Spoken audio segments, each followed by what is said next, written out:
When Liam Neeson starred in 2009's wildly successful action film Taken, he embarked on a whole new phase of his career. That movie and its subsequent follow-ups made Neeson one of the biggest action stars of our generation. Neeson had previously starred in more dramatic films, like 1993's Schindler's List and Kinsey in 2004. Despite experiencing one of the most prolific second wins in Hollywood history, Neeson has just come forward and announced he's retiring from the action genre of films. During a candid interview with Entertainment Tonight, Neeson explained he'll be turning 69 this year, and although he's still involved in a couple of action films still in the works, after production wraps up on those, he'll be taking a step back from the genre. His most recent film, The Marksman, pits Neeson as an ex-Marine against a legion of drug cartel assassins as he defends a young Mexican boy. Even though Neeson is ready to venture away from what he calls his very particular set of skills, he admits he'll miss the excitement of starring in action films. "I love beating up guys half my age," Neeson disclosed, but admitted all those action films were starting to take a toll on him. Neeson shared with ET that while on the set of his upcoming film Backlight, there was a moment when he was halfway through filming a fight scene with a young actor when he had to take a break. He was winded and needed several minutes to recover, but his spry co-star was unfazed. Neeson asked him how old he was, and the young man revealed he was 25. "That's the age of my oldest son," Neeson exclaimed. And with that, he made the realization he no longer was the spring chicken he once was. Granted, this isn't the first time we've heard Neeson talk about retiring from action films. In 2015, he told reporters he only intended to make action films for another year or two. He backpedaled from that statement in 2017 when he was quoted as saying he would be doing action movies until he's dead. So, who knows, maybe Neeson will be kicking butt and taking names well into his 80s. But for now, it looks like his action film days are numbered. Regardless of what his future holds, no one can deny Neeson has had an extraordinary career. His story is one worth taking a look at. Stay tuned to discover some of his biggest secrets. He's an avid fisherman. Liam is a huge fan of the great outdoors. He's also a fly fishing aficionado of sorts. He loves getting into the water and snagging a trout or two, but for him, fishing isn't just a hobby. To Liam, it's his therapy. He's spoken at length of the deep sense of inner calm he feels when he's out in the water. Irish talk show host Ryan Tubridy once hooked Neeson up with a box of handcrafted flies just so he would have a few handy next time he went fishing.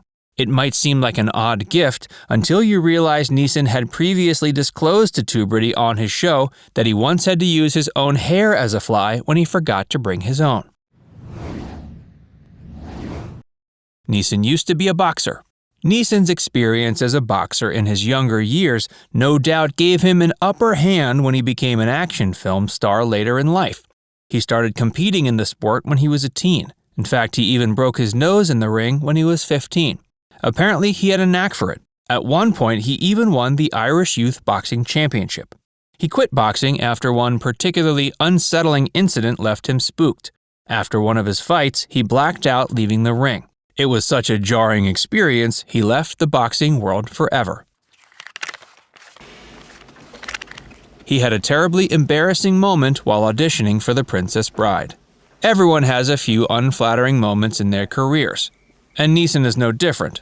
Early on in his career, he went in to audition for the role of Fezzik the Giant in The Princess Bride. When he showed up to the audition, Rob Reiner greeted him with a look of utter disgust. The director was under the impression that Neeson was taller than he actually was. At 6'4", he was much too short for the part. He was instantly rejected, and the role was given to Andre the Giant instead. Ian Paisley encouraged him to become an actor. In case you didn't know, Liam Neeson was born and raised in Northern Ireland. He grew up in a time when Ireland was bitterly divided between two ideological factions, the pro-UK Unionists and the pro-Irish Independence Republicans. When he was young, Northern Irish minister Ian Paisley would often make speeches in his region. Neeson was deeply moved by Paisley's conviction and energy. After attending a church service where he was preaching, he realized he wanted to pursue a career as an actor. Neeson then started acting in school plays and taking drama classes whenever he could. Once he had caught the acting bug, he would never be able to shake it. It became a part of who he was. Hey, if you're enjoying this video so far, be sure to give it a like and subscribe to our channel. Stay tuned to find out what Liam Neeson's biggest fear is. Neeson drove a forklift for the Guinness Beer Company. In the early 70s, while Neeson was studying physics and computer science at Queen's University in Belfast, he did a variety of odd jobs to pay for his schooling. One of these was as a forklift operator for the Guinness Beer Company. Neeson was on Miami Vice. After starring in several stage plays in Ireland in the 70s, Neeson started landing roles in major Hollywood films. Some of his first credits were in films like 1981's Excalibur and 1984's The Bounty. For the latter, he had the opportunity of working with Hollywood heavyweights Anthony Hopkins and Mel Gibson. In 1986, he starred in The Mission alongside Robert De Niro. It was Neeson's connection with De Niro that helped him score a role in a 1986 episode of Miami Vice. De Niro put Neeson in touch with a casting agent named Bonnie Zimmerman, who hooked him up with a part as an Irish Resistance Army terrorist named Sean Caroon. Neeson chewed his nephews out for illegally downloading Taken. Neeson's rebranding of himself as an action star started with Taken, a gripping thriller written by Robert Mark Kamen, co-creator of The Karate Kid. Neeson didn't know what he was getting into when he auditioned. He was thinking it would be more of a fun job, but failed to anticipate it would be a blockbuster hit. At one point, he even considered that the film might go straight to video. But of course, Taken was a huge hit and spawned 2 sequels. Neeson was peeved, however, when he learned his little nephews had downloaded the film illegally on the internet. He was deeply disturbed they had broken the law. He quit drinking after his wife died. In March 2009, Liam's wife, Natasha, suffered from a major brain injury sustained during a skiing accident. Neeson was on the set of his film Chloe when the accident happened, but he immediately departed to be by her side. Sadly, she died just 2 days later.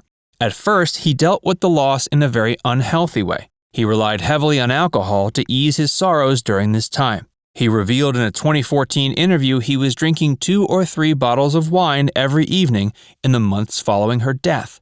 Fortunately, he was eventually able to recognize he was developing a problem and quit drinking alcohol altogether. He's reportedly been sober ever since.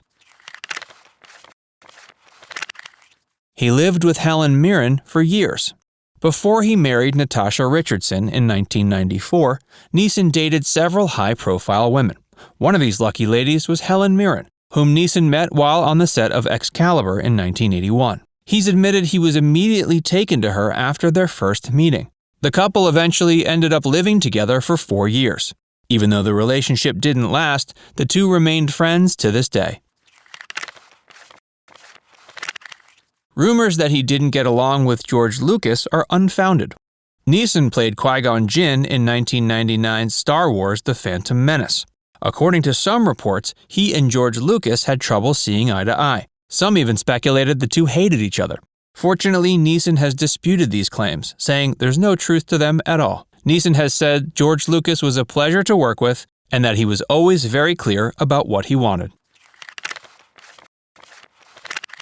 Neeson's afraid of heights.